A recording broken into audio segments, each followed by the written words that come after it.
Honestly, I am confident that we would be hard pressed to find a person that says that they do not struggle with something in their past that is causing Right. guilt and shame in their lives. And so today's really a unique opportunity for conversation and for you to speak to us first as women Mhm. and then as moms who are Yeah. carrying this incredible burden on behalf of children that we have been called to love through adoption and foster care. And I'm sure that there are some birth moms here as well that are listening. And so I think it probably would be a great place to start if you would agree with me, Dr. Zoe. Let's take our mama hats off for a minute. And let's Yes. just talk to us as women and Mhm. allow us to pause and remove that mama hat and just talk about the all too common struggle that we share collectively with complex shame and guilt. Talk about just how that is a shared experience for so many, even though we all kind of feel alone in our shame.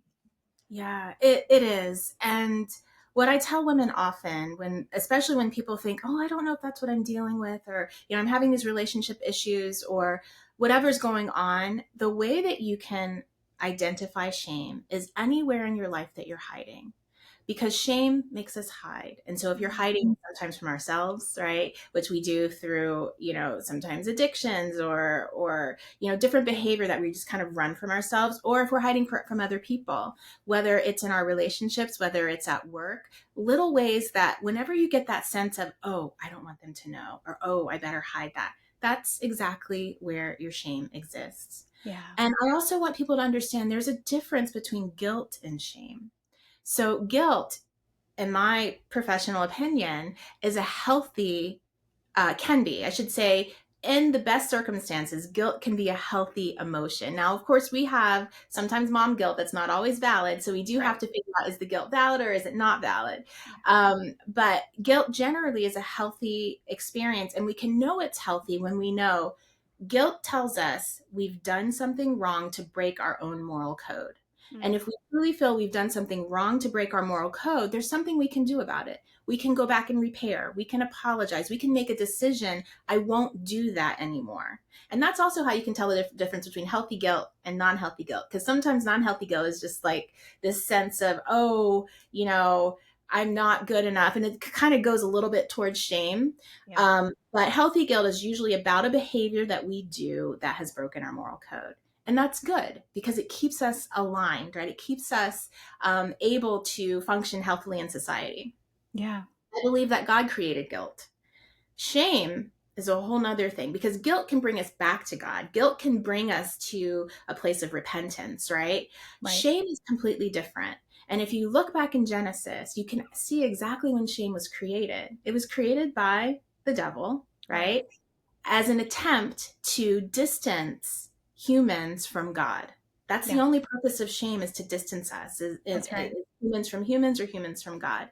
And, if you think back about what happened, all of a sudden after, the fall, Adam and Eve felt shame and God was like, what's wrong? Like, I made you guys like this. Why are you feeling shame? Why are you covering yourself? Um, and I think that's the best indication for us to understand, because in the Christian community, a lot of people, well, a lot of our Christian culture actually value shame. We shame people. That is Mm. something that we do to try to keep people aligned. But what we've come to understand is that shame seems to work on a sociological basis. It seems to work in the church, but it doesn't. What Yeah. shame does is it just causes people to go underground with their behavior. Guilt creates change. Shame, when you have a sense of shame, you have this sense of, I am wrong. I am not good. And it's not, I did something wrong. And if you yourself are not good, unworthy, there's nothing for you to do but to hide, right? Yeah. And so that's what I want people to understand.